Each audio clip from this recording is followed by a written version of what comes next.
Now, student, I will be starting lecture number 5. In this lecture, I will be discussing first a problem of classical spring mass system. And in this problem, it has been stated that if we account for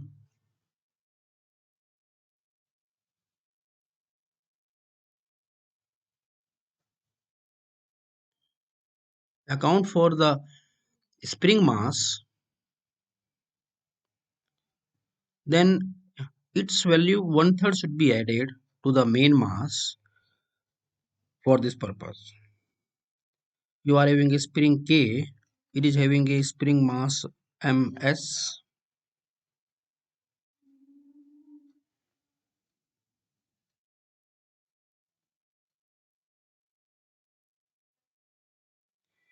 and we suspend a mass m here, and the length of the spring is L. So I can write the linear density rho of the spring,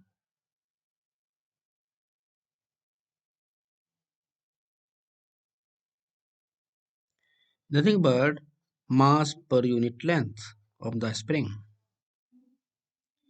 So if I displace the mass by x here,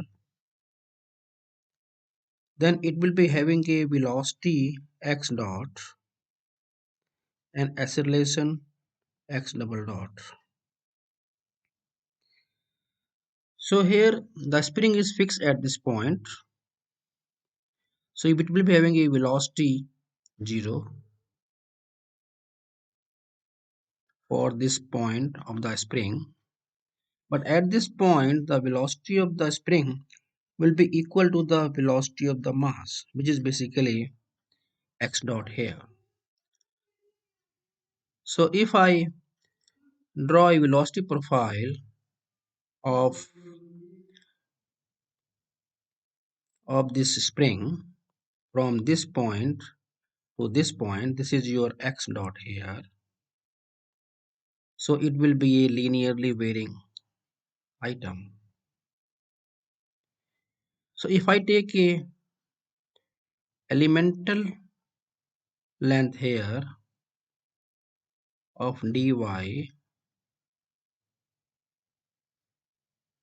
then it will be having a elemental mass dm is equal to rho into dy, and at this point the velocity at y for the spring is given by x dot over L into y. So I can find the kinetic energy of the spring.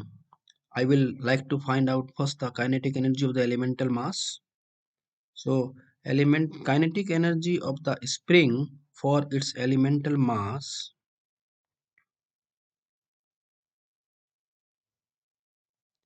is equal to half m is here basically dm, and this is your velocity at y square. So it comes out to be half rho dy into x dot upon L into y square, and this comes out to be here into this one here. So I can write this one.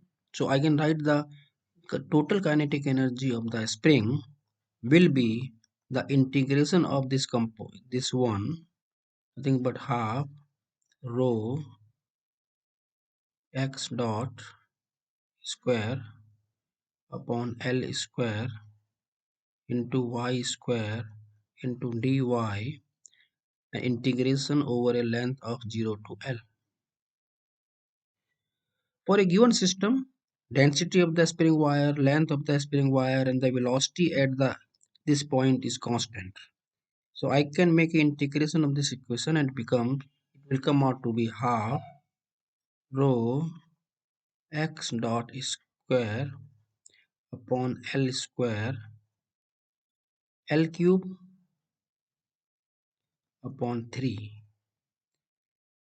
and you can say this will cancel out this is power here, it become half rho L upon 3 into x dot square, and it comes out to be half. This is basically a spring mass divided by 3 into x dot square.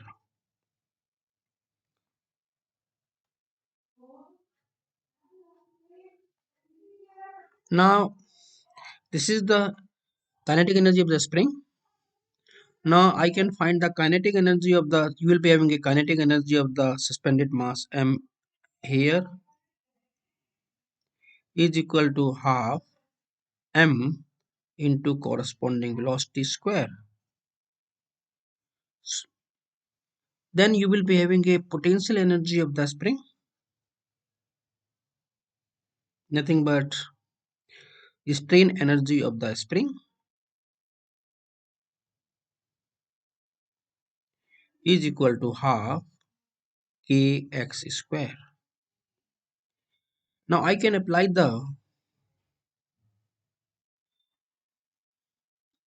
this is your kinetic energy.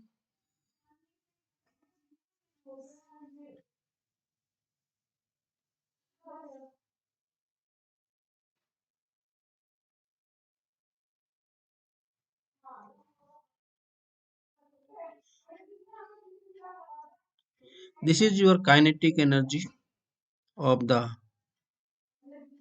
spring. Now I can find the total energy of the system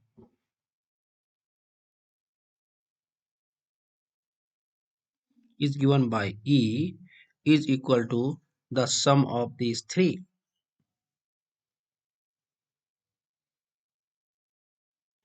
So it comes out to be here. I can take out half. This is your M plus ms by 3 into x dot square plus half kx square. And as you know, this is basically a constant for a conservative system. Now if I make a derivative of this energy with respect to time t, then it will be equal to 2 will cancel out from everywhere 1 by 2. It become x dot m plus ms by 3 into x double dot. This is the first derivative of the first term. Then you are having a k into x is equal to 0. And you know this, your x dot is basically the velocity of the system of the mass, and it cannot be 0 for all t. So this term will be equal to 0, and this is your equation of motion. So from this you can find the omega n is nothing but square root of k upon m plus ms by 3. So you can see from this derivation that if I add the one third of the spring mass to the main mass, then it will be a accounting of spring mass, and this is giving you the frequency of the system. Now let us discuss the fifth method to find out the equation of motion. This equation of motion uh, can be found out by this method. And this method is very useful to find the equation of motion for multi-degree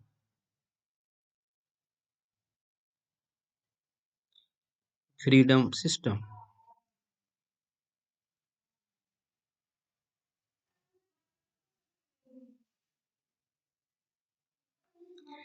So as per this, it is again an energy based concept, and here the equation to derive the equation of motion is given as d upon dt, then partial derivative of L with respect to qi dot minus partial derivative of L with respect to qi is equal to 0. Here I basically represent number of degree of freedom of the system. This I degree of freedom of system can be all linear,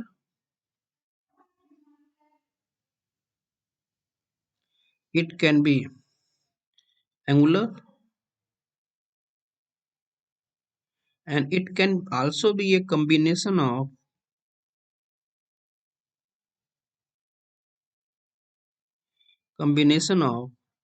linear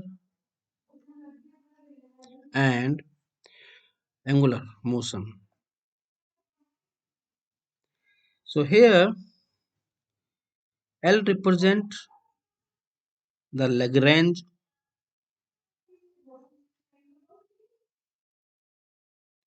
of the system,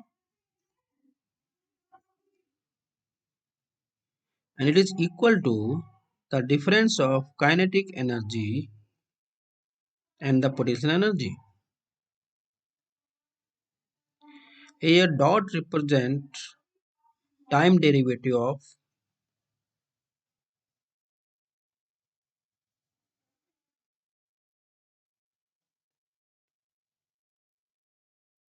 of q.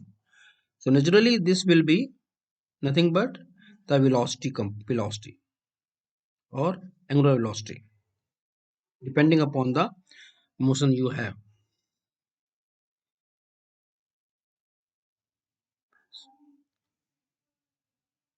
So here basically you will be having a first derivative of Lagrange with respect to velocity, then you will be having a time derivative of that, then you are having a derivative of partial derivative of Lagrange with respect to the corresponding displacements.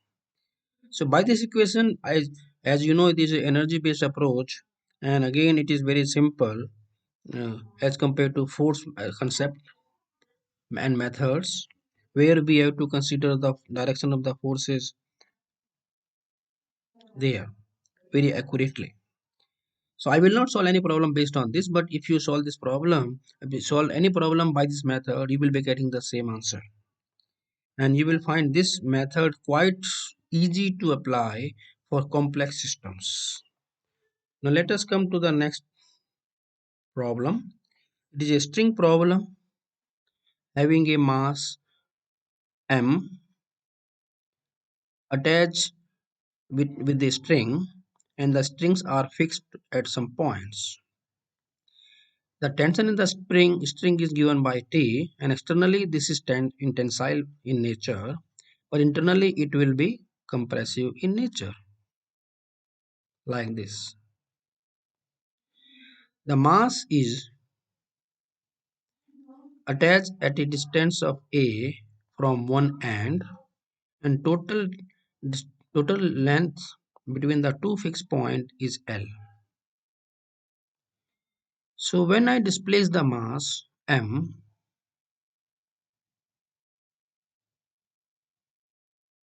by a distance of y vertically, then it will form a displaced configuration like this. And let the angle made by the string with the original condition, configuration is theta and phi.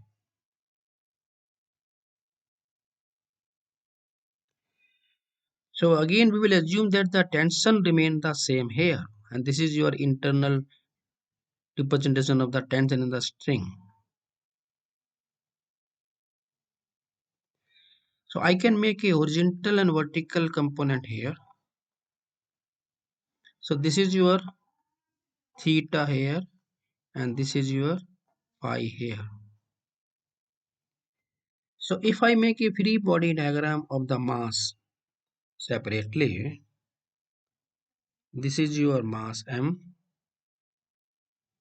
then you are having a these two strings, this is your theta and this is your phi, and this is your tension T in the string, and you are having a some oscillating force here, that is your m y double dot. So I can resolve the tension in the string in the two component. This is your T cos theta and this is T cos phi, and vertical component of the string tension will be T cos theta, sorry, it is sin theta here,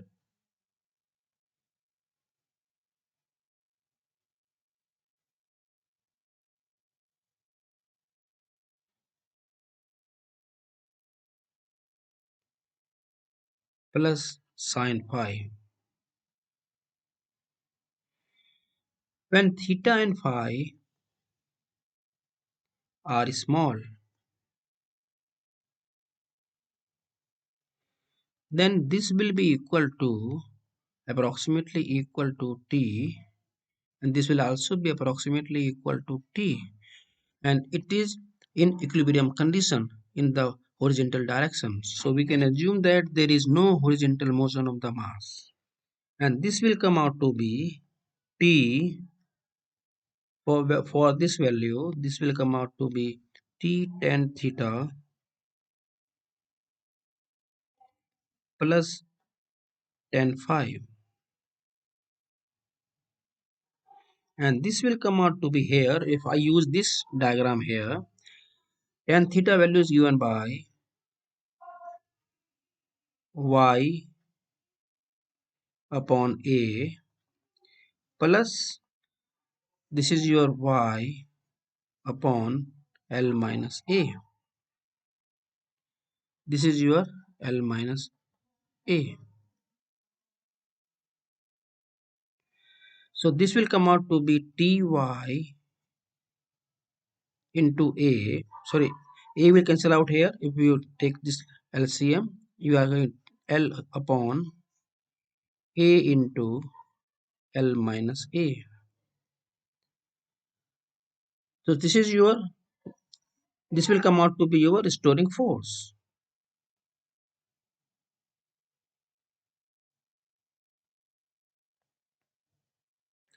So if I consider this is a positive direction, then this will come out to be a negative direction. Now I can write the Newton's second law here, and as per that I can say that accelerating force is equal to restoring force.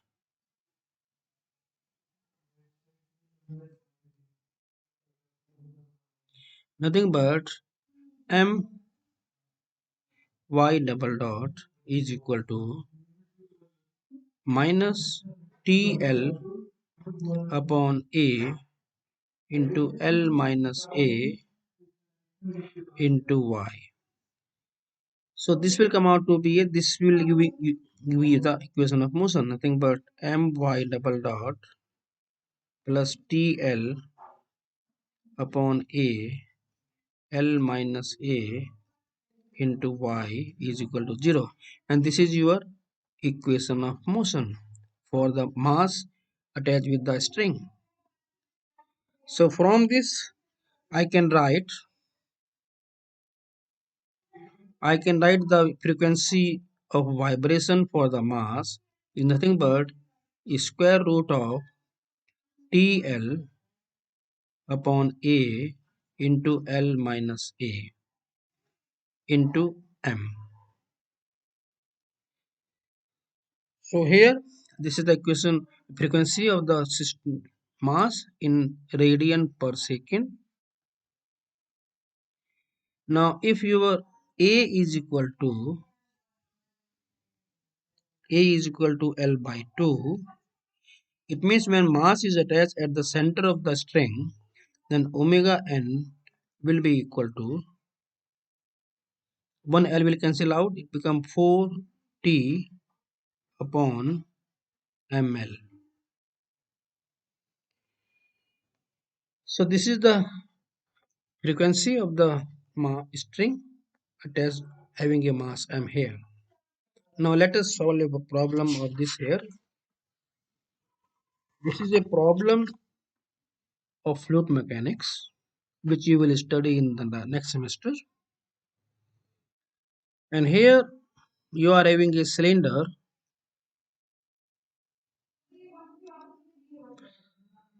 having a diameter d,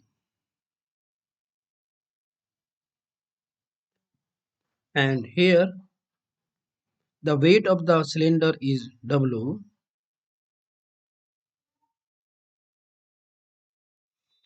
and I will assume that density of the water is rho. Rho is the basically mass density.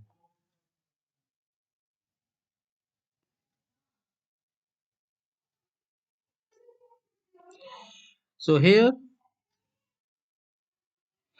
I will assume that this is the immersed portion of the cylinder in the water. This is x1 here. So I can write here the weight of the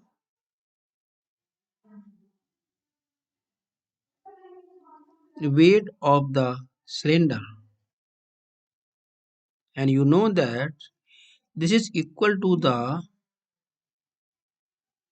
weight of the fluid displaced by the immersed cylinder, nothing but buoyant force Fb is nothing but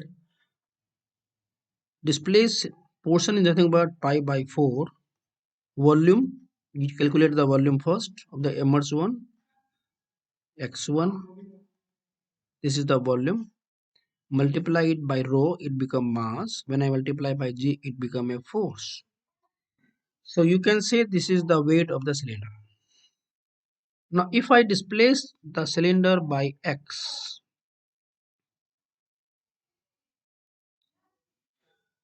then your immersion will become x1 plus x. So in that case, if I draw a free body diagram of the cylinder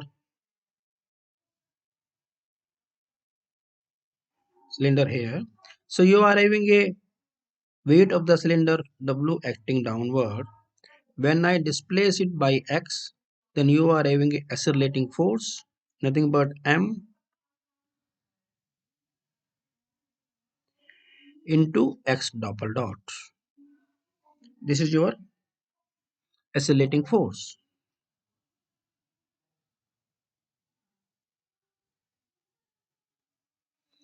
Now you will be having another buoyant force at this point. This is your FB1. And this FB1 is again you can find in the same manner. So here it is nothing but the volume of the immersed body when you displace it by x further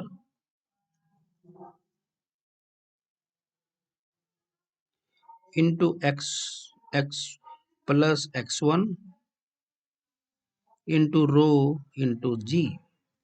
And this is basically nothing but this is the restoring force, also a component of restoring force.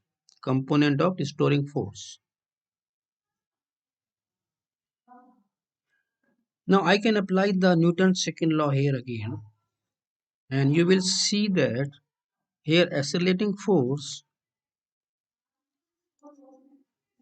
is equal to restoring force.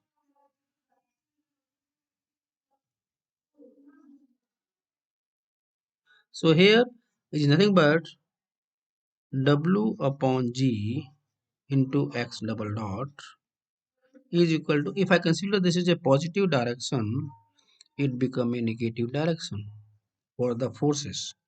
It become W again for this weight, then you are having a minus FB1.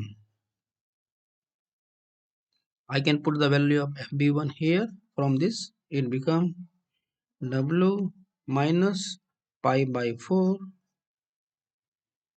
d square x plus x1 into rho g. So here if I use this one here, then this w will cancel out from this x1. So you can say I am using this here. So again you will be getting a value, some unknown, some terms here, w upon g into x double dot plus pi by 4 d square rho g into x is equal to 0, and this is your equation of motion. So here I can write the frequency of the system as omega n is nothing but square root of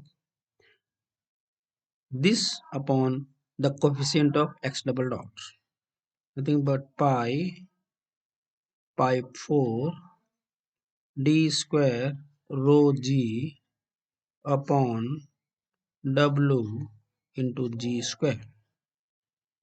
So this is your frequency in radian per second, and if you want to find in terms of hertz, it becomes 2 pi fn. This is in hertz, and you can find 2 pi upon time period. You can find the time period also from this. It will, so here TP will be in terms of say in second here. So this is how you can find the frequency of the system.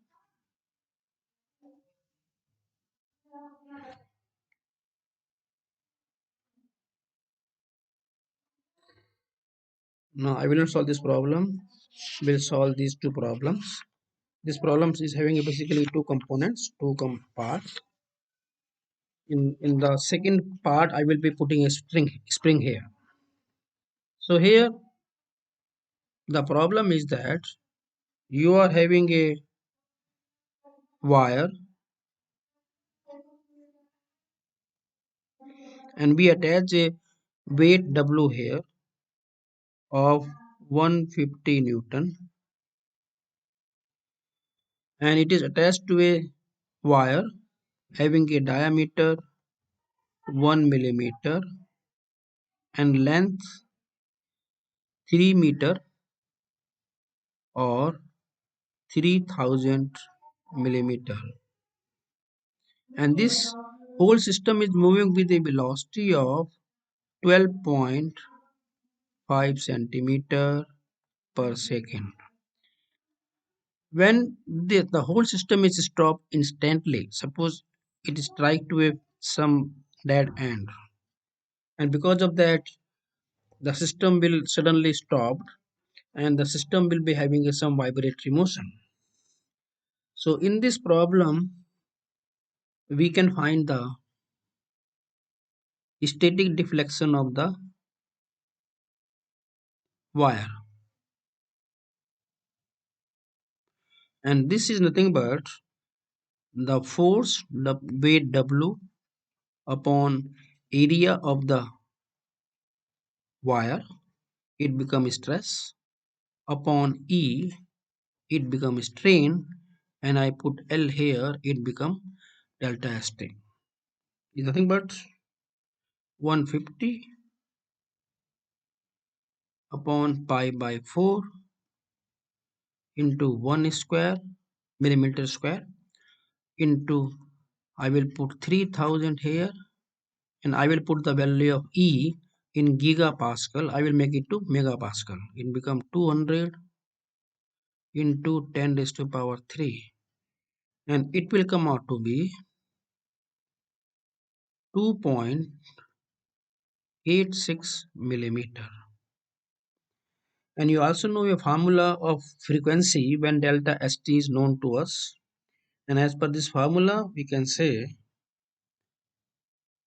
omega n is equal to square root of g upon delta st, and use a compatible units for both the parameters. It become 9810 millimeter per second square, and this is your 2.86. It comes out to be here 58.56 radian per second. And now you can find the amplitude of, this is the first answer, resulting frequency. This is the first answer here. Now you can find the amplitude of the weight, and you know that if you are having a x, suppose you have x is given by x naught sine omega t, then your velocity will become x naught omega, I put omega n here, omega n cos omega n t, and this is the amplitude of velocity. And here amplitude of the velocity is given here, so this is given to us, so I can find the value of amplitude of the velocity.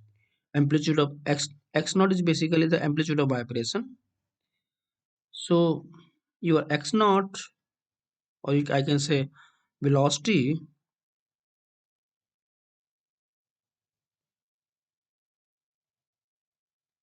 is equal to x naught into omega n, and this is nothing but this is the amplitude of the vibration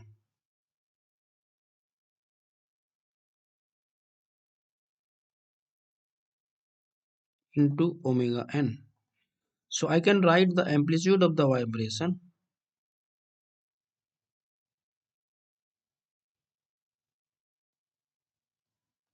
is nothing but velocity is 12.5 centimeter per second divided by 58.56 is the omega n.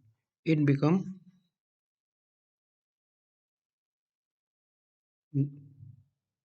0.2136 centimeter or 2.136 millimeter, and this is your amplitude of the vibration. Let me say it is basically suppose y max. So now you are getting, this is your static deflection and this is your amplitude, and both are basically causing the displacement in the or deformation in the wire. So total deflection or deformation, you can say, or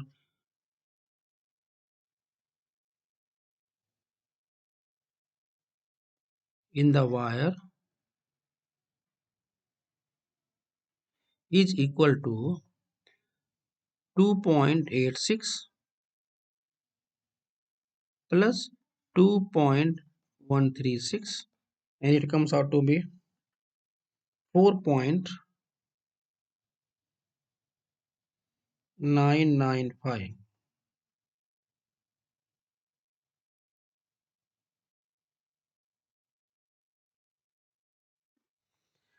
It is in millimeter.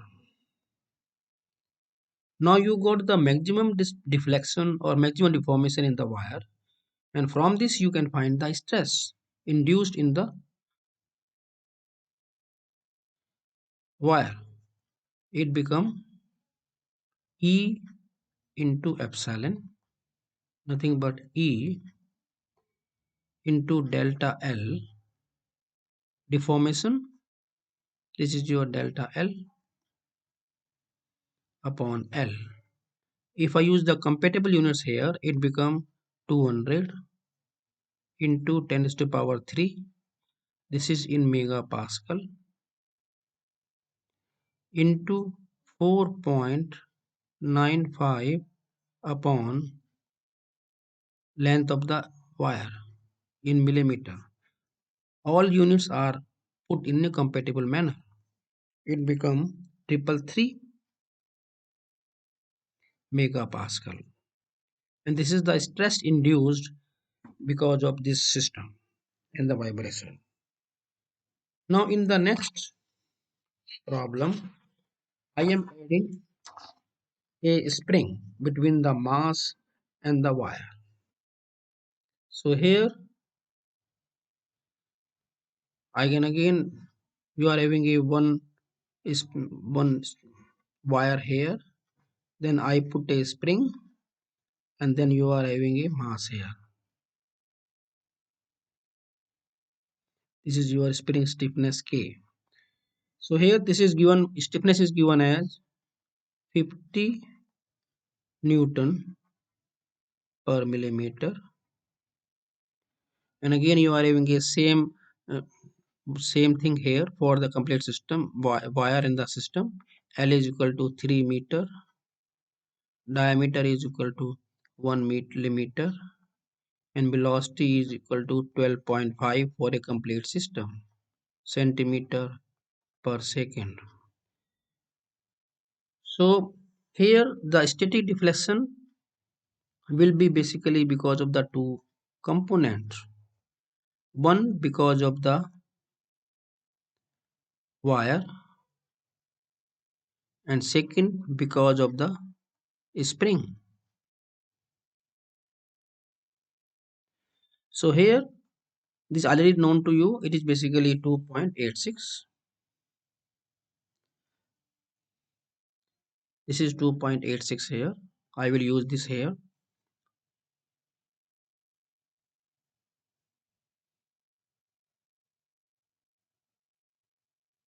Then for the spring, you are having a force acting on the spring is 150 Newton divided by spring stiffness. It become 3 here. It become 5.86 millimeter. So now you can find the frequency of this system by using the same concept.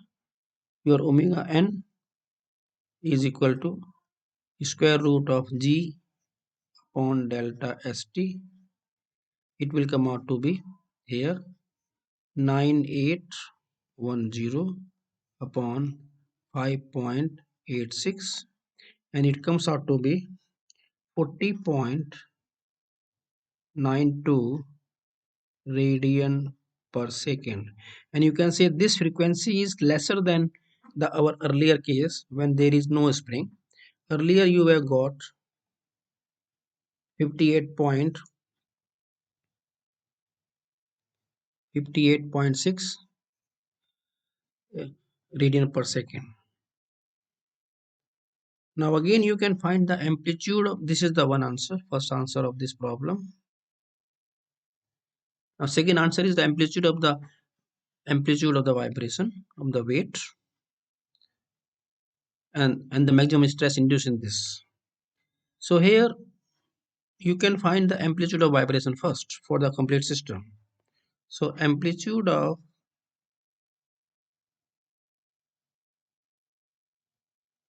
vibration is equal to V upon omega n, and it become 12.5 upon 40.92, and this comes out to be 0.3056 centimeter, because it is in centimeter here. So it become 3.056 millimeter. Now, so you are having a total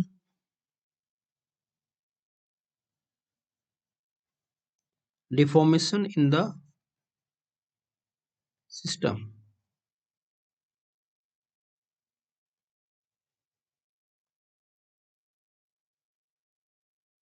is nothing but sum of this value and this value. It become 5.86 plus 3.056, and it become 8.916 millimeter. Now this total deformation basically constitute will be contributed by the two components. One is the spring, second one is the wire. So we need to find the deflection in the wire,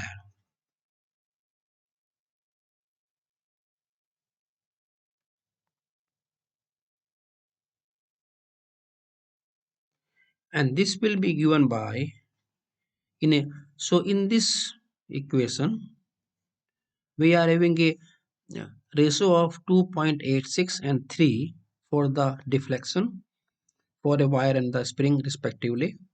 So I can say out of total deflection it will become 2.86 upon 5.86.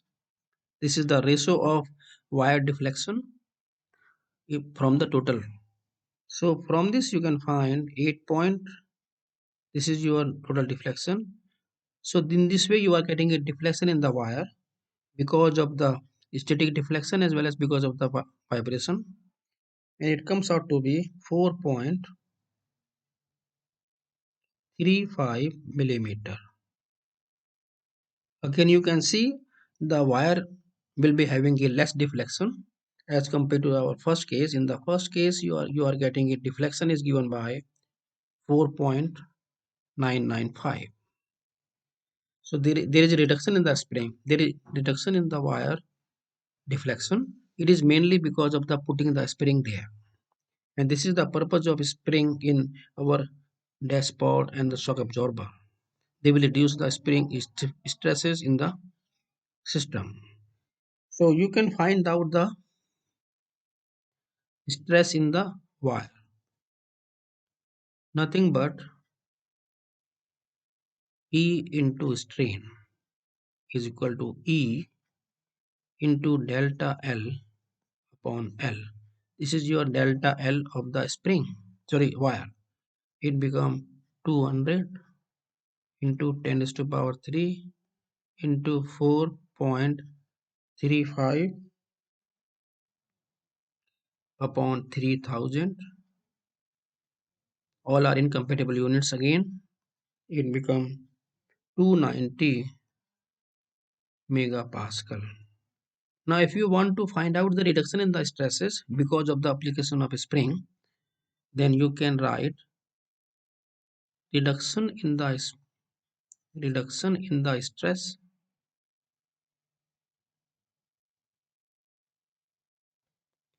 due to spring,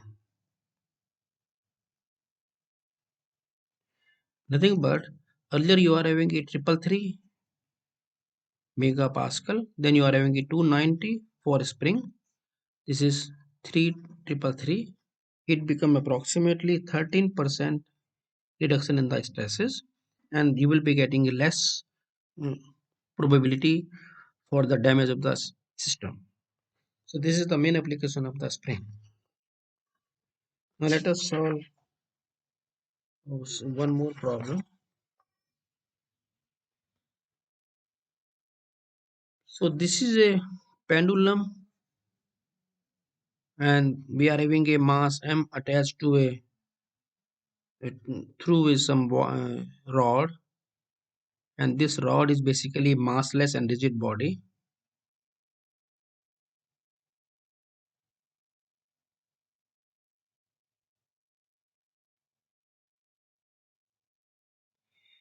So we are having a spring of stiffness K attached at a distance of A from this pivot O. Then you are having a mass M here. So if I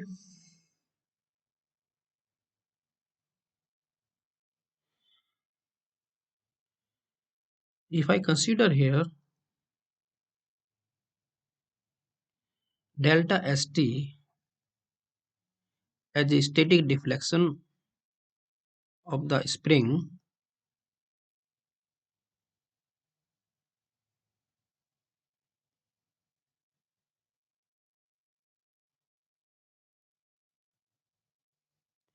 then you will be having some spring force K delta st here,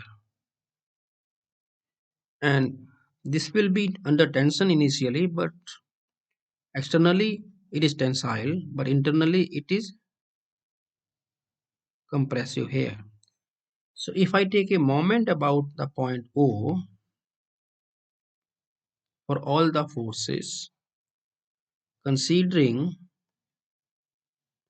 counterclockwise direction as a positive one, then for equilibrium condition it should be 0 here. So here this is your mg force of the mass acting in this direction. So you are having a mg into 0, moment arm is 0 here, and then it is equal to k delta st into a. K, so it is basically equal to 0. Your k and a cannot be 0 here. It means your delta st for this case is equal to 0. Now if I displace this m by some angle theta,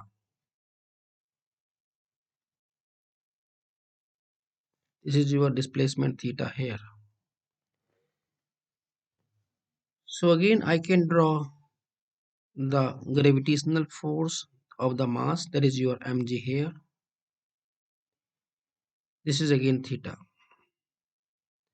So you will be having two component of the forces. One is this one and second one is this one.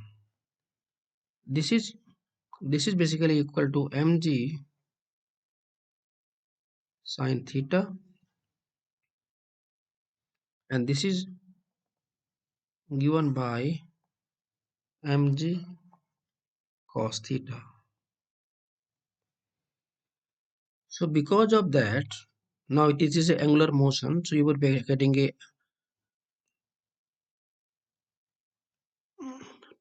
angular force here. There is nothing but angular torque, and this is given by I alpha. I naught alpha is given by I naught for a mass m is given by for this point is given by ml square into theta double dot. Then beside this, it is again basically known as a accelerating torque.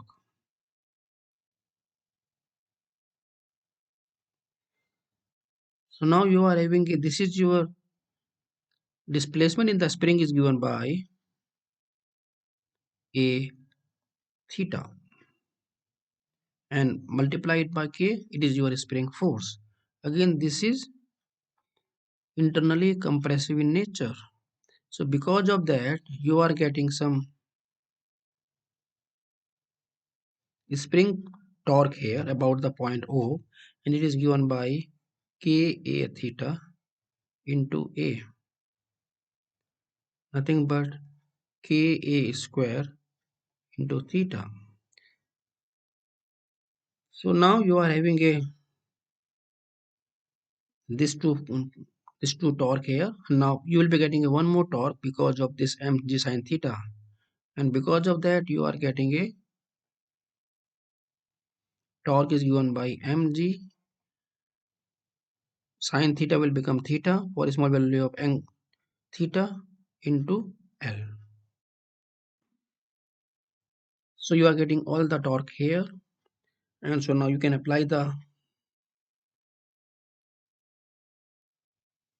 Newton's second law, which states that accelerating torque is equal to restoring torque.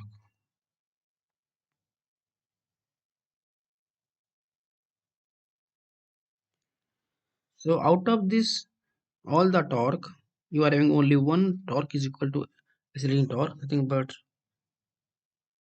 ml square into theta double dot is equal to number one you are having in this one. This is, if I consider this is a positive sign, then this will become a negative one. So you are getting mg L into theta positive one, then you are having a minus k a square into theta, and regarding this mg cos theta, the moment of this force about the point O will be 0, and so I will not write this here. So you can rewrite this equation here. It become ml square theta double dot plus ka square minus mgl into theta is equal to 0. So from that you can find the frequency in omega n term, nothing but square root of ka square minus mgl upon ml square. This is your omega n. So from that you can find 2 pi fn, nothing but 2 pi upon time period. So from that I can write the time period here. Time period is given by 2 pi square root of ml square upon ka square minus mgl. And this problem wants to find out whether there is any limitation in the value of k. Of course it is there. From this equation you can say this time period must be real always, and to be a real value of this square root term must be positive always, or it should be more than 0. So here I can write ka square minus mgl must be or equal to 0 here. It means it must be 0 here, it must be more than 0.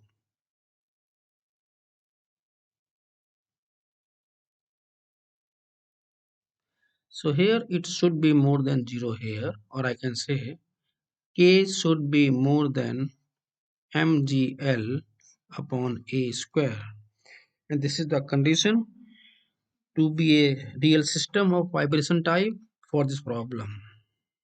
I cannot solve this problem anymore as I have a meeting, urgent meeting at somewhere. So I should wind up the lecture at this moment, and thank you very much for attending this lecture.